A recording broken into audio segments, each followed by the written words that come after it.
Bonsoir à tous et merci de regarder RTI 1 en titre de ce journal. Après 72 heures de réflexion, la Commission électorale indépendante CEI se projette déjà sur les prochaines joutes électorales. Des travaux à l'issue desquels des recommandations ont été faites pour améliorer le processus électoral à venir. On en parle dans ce journal avec Abou Sanogo. Le chef d'état-major général des armées est en tournée dans les casernes. Depuis le mois dernier, le général de corps d'armée communie avec ses hommes sur le terrain. Il s'agit pour le général Lassina Doumbia de remonter le moral des troupes et de les féliciter pour la sécurisation des élections et du territoire national. Et puis désormais à Divo, les frais annexes institués par les COGES dans les établissements primaires et préscolaires publics sont suspendus. Une mesure prise par le maire Amédée Kofi-Kwaku afin de soulager les parents d'élèves. Le premier magistrat de la commune a rencontré les acteurs de l'éducation du Lodjibois cette semaine. Voilà pour les titres. Merci de suivre RTI 1. La Commission électorale indépendante CEI a organisé un atelier d'évaluation de l'élection du président de la République le 31 octobre dernier. L'objectif était de faire des propositions afin d'améliorer le processus électoral à venir. Un atelier présidé par son président Ibrahim Koulibaly Kuibière. Le compte-rendu d'Abou Sanogo. 2 jours de travaux pour l'évaluation de l'élection du président de la République du 31 octobre 2020. Cet atelier a permis aux participants de s'imprégner de leurs acquis et des efforts qui leur restaient encore à faire. À cette occasion, le président de la commission électorale indépendante Ibrahim Koulibaly Kuibière a levé un coin de voile sur le rapport provisoire. Celui-ci met en exergue des acquis indéniables, notamment la tenue effective des opérations qui ont été planifiées, le sens de l'anticipation et de la célérité dans le déploiement de certains matériels, mais surtout des propositions pour améliorer l'organisation des opérations électorales à venir. Ibrahim Koulibaly Kuibière a également exprimé sa gratitude à l'ensemble des personnels de la commission électorale et à ses collègues commissaires centraux pour le travail abattu et leur sens de disponibilité. Il les a aussi invités à s'investir dans l'opérationnalisation des recommandations qui ont été arrêtées. Je vous donne à présent lecture de ce communiqué de l'Assemblée nationale de Côte d'Ivoire. Monsieur Amadou Soumaoro, président de l'Assemblée nationale de Côte d'Ivoire, convoque mesdames et messieurs les députés à une séance plénière qui se tiendra le mardi 8 décembre 2020 à 10h au palais de l'Assemblée nationale. Ordre du jour, présentation du rapport annuel sur l'état des droits de l'homme et du rapport d'activité du Conseil national des droits de l'homme, CNDH, signé son secrétaire général Alain Akakpo Adra. Visite de terrain pour le chef d'état-major général des armées, le général Lassina Doumbia, a passé en revue les positions des forces armées de Côte d'Ivoire sur toute l'étendue du territoire national, avec en toile de fond l'opération Barrissement de l'éléphant. Le général de corps d'armée a encouragé ses hommes déployés en opération. Il a aussi félicité les troupes pour leur professionnalisme dans leur mission de défense opérationnelle du territoire. On retrouve encore une fois Abou Sanogo. Le général de corps d'armée Lassina Doumbia, chef d'état-major général des armées, visite l'ensemble des positions des forces armées de Côte d'Ivoire sur toute l'étendue du territoire. 10 jours, 18 étapes et autant d'adresses aux militaires aussi bien mobilisés en caserne que déployés en opération.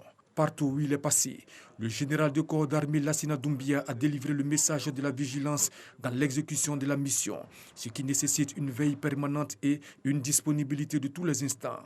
Il a tenu à féliciter l'ensemble des militaires qui ont su maintenir étanches les frontières tout en apportant un appui décisif à chaque fois que cela a été nécessaire, aux gendarmes et policiers engagés en première ligne dans l'opération de sécurisation des élections et du rétablissement de l'ordre public. Il a surtout relevé le professionnalisme de ces militaires, gendarmes et policiers qui ont su faire preuve de sang-froid malgré les nombreuses atteintes à l'intégrité physique dont ils ont maintes fois été l'objet pendant cette période particulièrement sensible. Je suis venu vous transmettre les félicitations de son Excellence, Monsieur le Président de la République, chef suprême des armées, et du Premier ministre, ministre de la Défense, pour le sens de la responsabilité qui a été le vôtre depuis le début des troupes sociopolitiques en Côte d'Ivoire. Je suis fier d'être votre chef. Bravo à vous. Restez concentrés sur vos missions, particulièrement sur votre mission à la frontière. pour une fois, je m'incline devant le travail que vous avez fait. On va inverser les choses. Les gars, mes respects pour ce que vous avez fait. Par ailleurs, le général de corps d'armée Lassina Doumbia a invité ses hommes à se départir des réseaux sociaux comme source d'information, car dira-t-il, leur usage a été dévoyé par certains utilisateurs pour colporter des contre-vérités et même des appels à la division au sein des armées. Nous avons fait l'objet de toutes les tentatives de manipulation sur les réseaux sociaux. Les gens ont menti, ils ont passé tout leur temps à mentir. Ce n'est pas sur les réseaux sociaux que vous allez aller chercher des informations. S'il y a un problème, s'il y a un doute, vous posez la question à votre chef. S'il ne peut pas y répondre, il va demander à son chef. Si son chef ne peut pas répondre, il va vous poser la question. Avant la fin de la journée, vous aurez la réponse à votre question. Je vous exhorte à arrêter d'utiliser les réseaux sociaux pour diffuser vos images. C'est interdit dans le code de la fonction militaire. Donc ne le faites pas. De Tengrela à Adiaké, de Bouna à San Pedro, de Boaké à Korogo, de Djene à Kong, de Daloa à Man, Yamoussoukro, Bondoukou, à la base navale, à la base aérienne, à Anonkwakoute, au Kangalieni, à Akwedo et à la garde républicaine. Ce sont des soldats galvanisés et revigorés qui ont communié avec leur chef et se sont dit aptes pour les challenges à venir. Je vous le disais il y a quelques instants en ouverture de ce journal, face aux menaces qui pèsent sur l'école, avec le mouvement de grève à répétition dans la région de Lodjibois, le maire de la ville de Divo vient de prendre une décision. Amédée Kwaku Kofi ordonne la suspension de toutes les cotisations exceptionnelles liées au COGES, une décision qui vient soulager les parents d'élèves. Mamadou Kwasi. Il y a quelques jours, les cours ont connu des perturbations dans la ville de Divo. Des perturbations dues aux cotisations COGES et aux frais annexes liés à la scolarité dans le primaire et dans le secondaire. Chaque année, la somme ne fait qu'augmenter. Franchement, c'est très courageux pour les parents de pouvoir payer. Le moment plein encore qui sont encore à la maison, qui n'ont pas encore l'argent pour s'inscrire à cause des frais de COGES. Ce qui crée même le soulèvement, c'est que quand les parents font ces cotisations, le COGES même n'a pratiquement pas de compte bancaire. Cet argent-là sert à d'autres fins. Accusés, les présidents de COGES, comité de gestion des établissements scolaires, se défendent. À chaque rentrée, les parents doivent cotiser 3 000 francs. Là, c'est pour les achats des cahiers journaux, etc. Et en plus de cela, les cotisations institutionnelles, qui sont frais annexes, sont décidées par le directeur d'école et madame l'inspecteur. Cette année, auparavant, c'était 4 000 francs du CP1 au CM2. Cette année, du CP1 au CM2, c'est 6 000. On constate qu'au sein de l'établissement, il y a des cotisations qui se font à l'insu des COGES. Par exemple, on dit pour les compositions, les parents d'élèves doivent payer 2 000 francs par élève, ce qui n'est pas normal. Nous-mêmes, COGES, on n'est pas informés. Quand les parents nous demandent, mais on demande de payer 2 000 francs, à quoi ça sert? On ne peut pas répondre. C'est le directeur qui demande, parce qu'il donne le bout de papier comme ça aux élèves à transmettre aux parents. Et quand on leur demande, ils nous disent que c'est purement administratif. Nos tentatives auprès de la direction régionale de l'éducation nationale de Divo pour avoir sa version sont restées sans suite. Mais les cours ont pu reprendre grâce à l'intervention du maire de Divo, Amédée Kwaku Kofi. Une situation qui l'a poussé à prendre une décision. Devant les présidents de COGES et les inspecteurs de l'enseignement primaire et préscolaire, il a signé un arrêté municipal mettant fin à toutes les cotisations exceptionnelles liées au COGES dans les écoles primaires et préscolaires de la commune de Divo. Mais tout ce qui est cotisation exceptionnelle, pour l'instant, tout est suspendu. Je viens de signer un arrêté municipal. Comme c'est moi le président des COGES, pour tout suspendre, en attendant que, soit au niveau national, quelque chose soit arrêté de façon globale. Mais pour l'instant, on veut que nos enfants aillent à l'école. Étant entendu qu'ici à Divo, la plupart des écoles primaires et préscolaires, c'est la mairie qui les réhabilite. Bon, donc, si on pense qu'il y a autre chose à faire, vous prenez contact avec le secrétaire général de la mairie et puis on va voir ce qu'il faut faire pour vous. Nous, ce que nous souhaitons à travers ça, c'est la sérénité et la paix à Divo. Parce que nous, on veut la paix, on veut que nos enfants aillent à l'école. Selon le maire, toutes les cotisations encaissées seront restituées. Une décision qui réjouit les parents d'élèves. Aujourd'hui, le souhait de ces parents d'élèves et des élèves eux-mêmes est que cette décision s'applique au secondaire avec le concours du conseil régional du Lodjibois en charge de ces secteurs.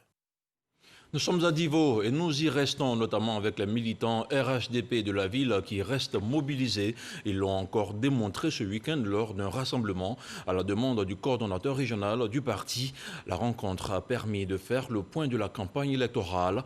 Les militants ont été mis en mission par Amédée Kouakou Kofi afin de relever tous les prochains défis électoraux. Objectif, faire du RHDP le parti leader du Lodjibois. Mamadou Kouassi.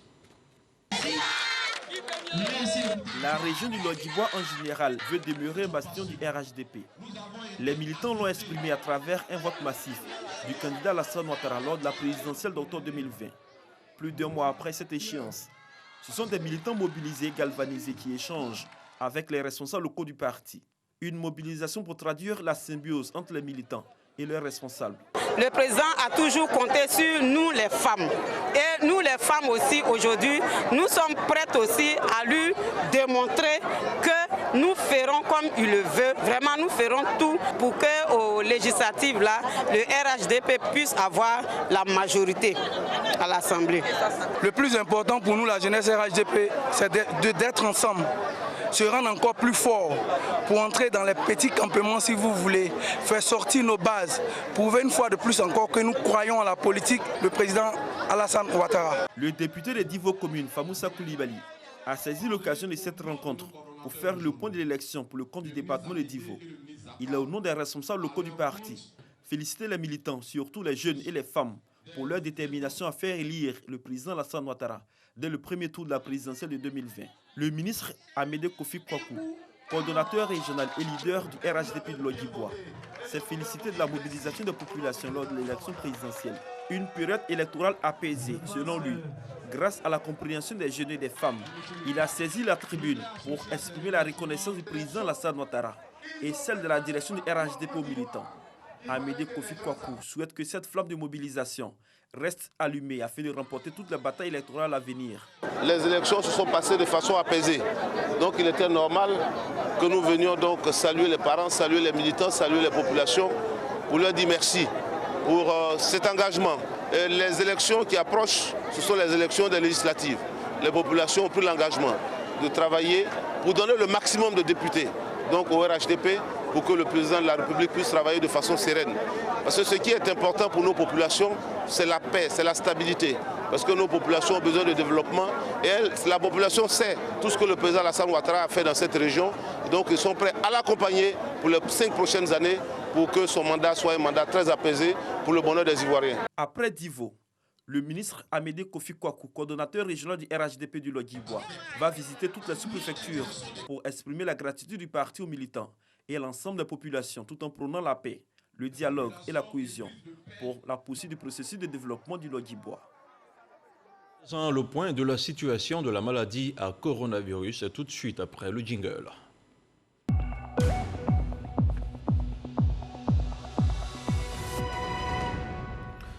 Le ministère de la Santé et de l'Hygiène publique a enregistré ce jour dimanche 6 décembre 2020 44 nouveaux cas de Covid-19 sur 1522 échantillons prélevés, soit 2,9% de cas positifs, 19 guéris et 0 décès. À la date du 6 décembre, la Côte d'Ivoire compte donc 21 485 cas confirmés, dont 21 109 personnes guéries, 132 décès et 244 cas actifs. Le nombre total d'échantillons est de 225 399.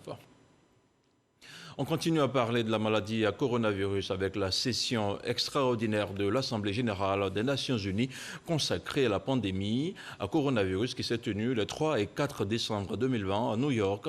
Après un dialogue interactif entre ministres et hauts responsables du système des Nations unies, l'État de Côte d'Ivoire a fait le bilan à mi-parcours de son plan de riposte. Le pays a répondu efficacement à l'augmentation des cas positifs dans la période de juin à septembre 2020 avec un taux inférieur à 5% selon le ministère de la Santé et de l'Hygiène publique. Le commentaire de Jean-Marc Djadji. Le gouvernement fait état de son expérience sur son plan de riposte contre la Covid-19 à l'issue de la 31e session extraordinaire de l'Assemblée générale des Nations unies consacrée à la pandémie.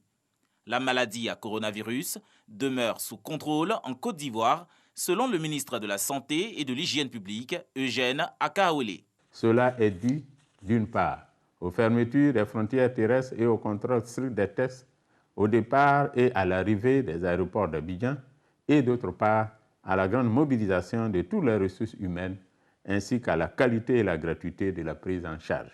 Le plan de riposte sanitaire de l'État de Côte d'Ivoire est basé sur la stratégie tester, isoler et traiter. L'un des piliers de ce plan de riposte reste le suivi des contacts. Aujourd'hui, il ne reste qu'une centaine de personnes actuellement suivies à domicile avec la fermeture en septembre 2020 du site pour le suivi des contacts. 13 centres d'accueil et de dépistage de la Covid-19 ont été par exemple ouverts dans le Grand Abidjan pour faciliter l'accès aux services de soins. Pour faire face à une reprise épidémique, la Côte d'Ivoire observe strictement des indicateurs d'alerte. Il faut noter que ces indicateurs n'ont pas atteint le seuil d'alerte, preuve que la maladie est actuellement sous contrôle. Le gouvernement entend renforcer la sensibilisation contre la Covid-19. Des directives sont en cours pour la mise en œuvre en 2021 d'un plan national de vaccination au regard des avancées scientifiques contre la pandémie. Autre chose à présent, la lutte contre l'insalubrité prend tout son sens, surtout quand elle est menée par les forces de défense et de sécurité. À Boaké, par exemple, plusieurs éléments de la police nationale se sont mobilisés pour nettoyer le centre hospitalier de la ville. À l'aide de pelles, de brouettes ou encore de râteaux, les policiers n'ont pas eu de mal à assainir le CHU de Boaké. Reportage de Yeneba Ouattara. Assainir et rendre agréable le cadre de vie du centre hospitalier universitaire CHU de Boaké au bénéfice des usagers. C'est l'objectif de l'opération Grand Ménage initiée par la préfecture de police de Boaké avec le soutien de la direction régionale de l'agence de gestion des déchets de Côte d'Ivoire à Naged. Munis de pelles, brouettes, balais, râteaux et machettes, les policiers ont nettoyé, désherbé, curé les caniveaux, évacué tous les déchets et autres ordures abandonnées à l'intérieur et autour du CHU de Boaké. Selon le commissaire principal Mobio Maxime, préfet de police de Boaké, cette action vise à sensibiliser les populations sur les bienfaits d'un cadre de vie assaini. Le ministre de la Sécurité et de la Protection civile a été choisi comme parrain de cette 45e édition. Et c'est donc pour emboîter le pas et sur instruction du directeur général de la police nationale qu'au niveau de Boaké, nous avons choisi donc le CHU de Boaké pour cette opération-là. Pour les responsables du CHU et la direction régionale de la Naged, l'initiative est à saluer. Nous sommes heureux de cette initiative et nous pensons qu'elle participe à rapprocher la police des populations, participe de façon générale à l'hygiène publique, parce que le CHU de Boaké est un pôle sanitaire de référence. C'est une très belle initiative et c'est vraiment une mesure d'accompagnement avec la police qui doit nous aider toujours à maintenir nos cas de vie propres.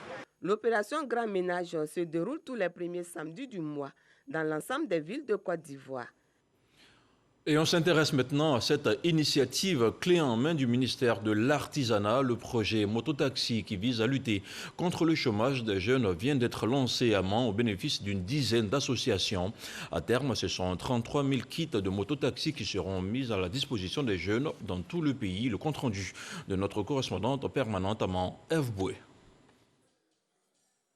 10 associations de jeunesse de Mans viennent de recevoir des tricycles dans le cadre de la phase pilote du projet dénommé Opération Mototaxi, une initiative du ministère de l'Artisanat et ses partenaires. Le projet que nous venons de lancer à Mans, c'est un projet novateur que le ministère met en place pour trouver des solutions à l'insertion professionnelle de la jeunesse, pour trouver des solutions au chômage des jeunes, pour permettre aux jeunes de devenir autonomes, de mener des activités génératrices de revenus. Grâce au partenariat avec une structure financière, les tricycles sont cédés sous forme de crédit avec des conditions de remboursement avantageuses et souples.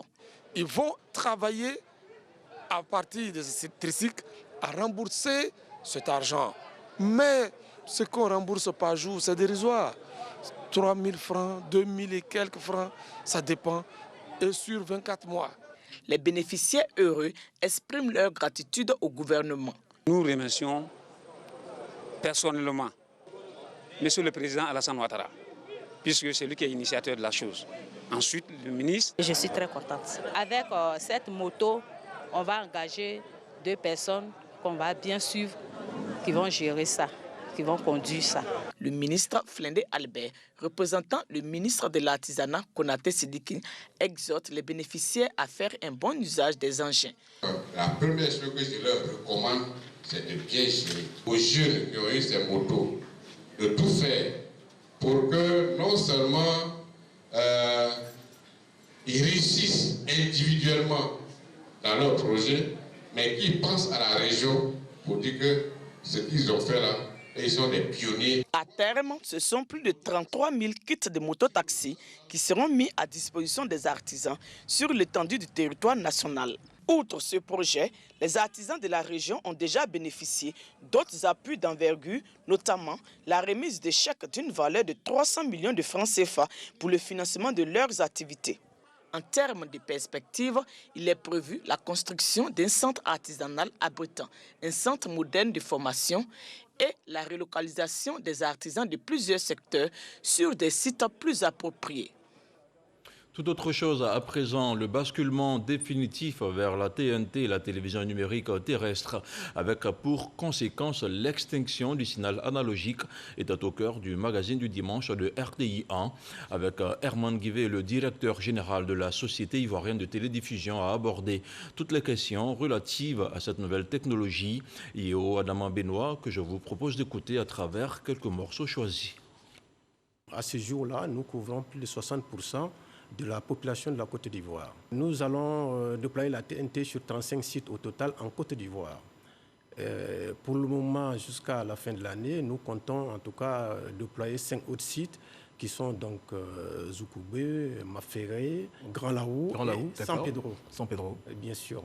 Donc nous comptons en tout cas déployer la TNT sur ces différentes régions d'ici la fin de l'année. L'extinction définitive du signal analogique en Côte d'Ivoire n'est pas la volonté de la Société ivoirienne de télédiffusion, encore moins la volonté de l'État de Côte d'Ivoire.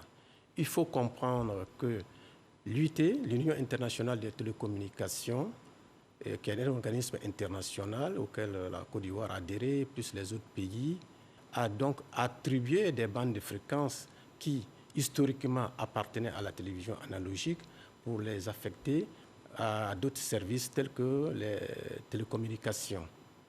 Le système analogique a montré ses limites. Et donc ce sont ces limites qui sont reprises dans les systèmes numériques pour les traduire en avantages. Dans les systèmes analogiques, vous avez une fréquence, un émetteur et une chaîne de télévision. Dans les systèmes numériques, vous avez une fréquence, un émetteur et plusieurs chaînes de télévision. Donc, voyez-vous, il y a une grande différence à ce niveau-là.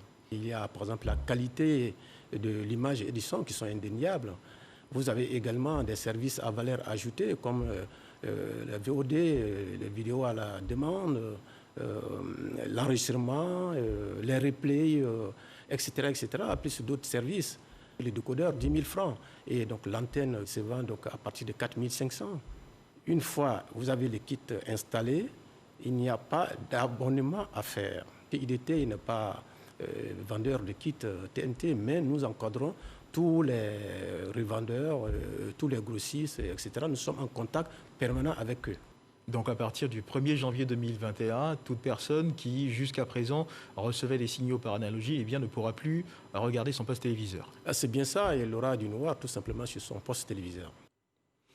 On s'intéresse maintenant au monde des enfants, coproduite par la RTI. La deuxième édition de l'émission 1 à 12 a été lancée jeudi dernier à Abidjan.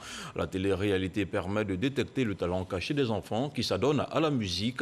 Ainsi, après la commune de Trècheville, Adjamé, Williamsville et Ouangolodougou, un grand casting est prévu le 19 et 20 décembre prochain à Yopougon. 12 candidats seront retenus pour la grande finale en août 2021. Issa Chonaïo. 1 à 12, une télé-réalité pour découvrir le talent caché des enfants en matière de musique. Cette émission, coproduite par Yes Communication et la RTI, Radio-Diffusion Télévision Ivoirienne, met en compétition des enfants dont l'âge varie entre 1 et 12 ans. 1 à 12, c'est une télé-réalité de grande envergure qui va à la découverte des talents cachés que sont les enfants qui interprètent des chansons des artistes nationaux et internationaux dans leur propre articulation. Les initiateurs de ce concours de télé-réalité prennent l'engagement d'encadrer les enfants lauréats.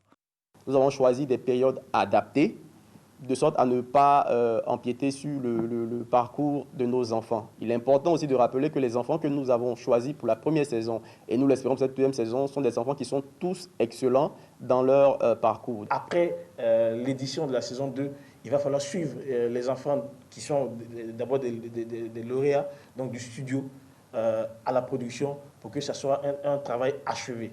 Le parrain, le député de Ouagadougou, Traoré Drissa, salue l'initiative.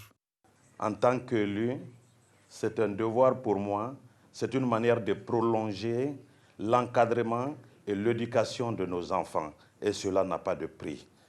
La commune de Trécheville, d'Adjamé et de Ouagadougou ont déjà été sillonnées par les organisateurs pour des présélections. Le grand casting et le dernier de la phase de présélection est prévu à Yopougon les 19 et 20 décembre 2020. 16 candidats seront retenus pour prendre part à une formation musicale. Une autre sélection sera faite avant la finale. 4 candidats seront donc remerciés et 12 participeront à la finale le 28 août 2021. Les 3 premiers du concours seront produits.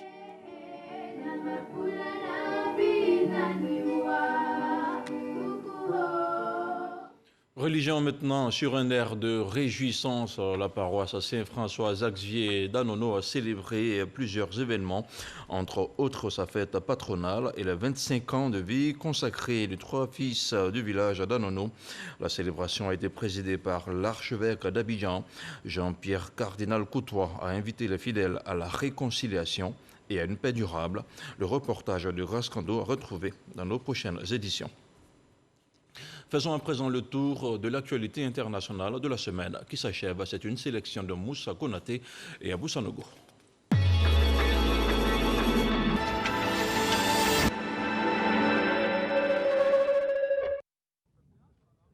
Lundi, plusieurs attaques terroristes revendiquées par Al-Qaïda au Maghreb islamique ont visé simultanément la force française Barkhane dans 3 villes du nord du Mali, Kidal, Gao et Ménaka. Et il s'agit essentiellement de tirs de roquettes ou d'obus. Aucune victime n'est à déplorer. C'est un nouveau coup dur pour Donald Trump. Le ministre américain de la Justice, Billy Barr, a déclaré mardi ne pas avoir constaté de fraude suffisante pour invalider la victoire de Joe Biden à l'élection présidentielle, contrairement aux affirmations du président sortant. De nombreux commentateurs spéculent sur son possible départ du gouvernement. L'ancien président de la République française, Valéry Giscard d'Estaing, est mort mercredi à l'âge de 94 ans des suites de la Covid-19. Valéry Giscard d'Estaing fut ministre sous la présidence du général de Gaulle, puis président de la 5e République entre 1974 et 1981. Il a été inhumé samedi dans la stricte intimité familiale.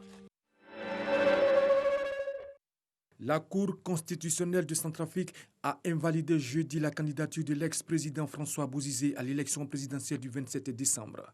Cette décision a été prise en raison des poursuites pour assassinat, enlèvement et torture et les sanctions de l'ONU qui visent cet ancien chef d'État âgé de 74 ans.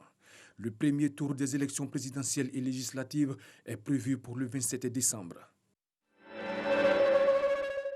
2 agents des eaux et forêts ont été tués et 2 soldats sont portés disparus après une attaque vendredi dans le sud-ouest du Niger, à quelques semaines de l'élection présidentielle.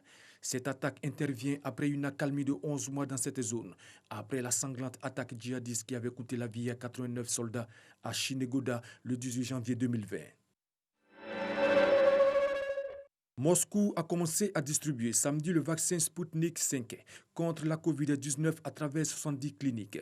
C'est la première étape d'une campagne de vaccination de masse de la Russie contre le coronavirus. Le vaccin russe sera d'abord mis à la disposition des médecins et autres travailleurs médicaux, des enseignants et des travailleurs sociaux afin de cibler les populations les plus exposées à la maladie. Les Vénézuéliens aux urnes ce dimanche pour élire un nouveau parlement. L'opposition a appelé au boycott. Le parti du président Nicolas Maduro s'apprête donc à récupérer la seule institution qui manquait à son pouvoir. 14 000 candidats désignés par 107 partis sont en lice pour s'emparer des 277 sièges soumis au suffrage de 20 700 000 électeurs.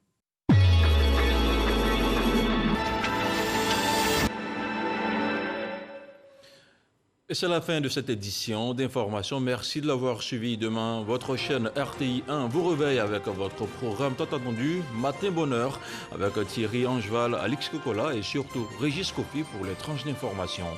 Bonsoir.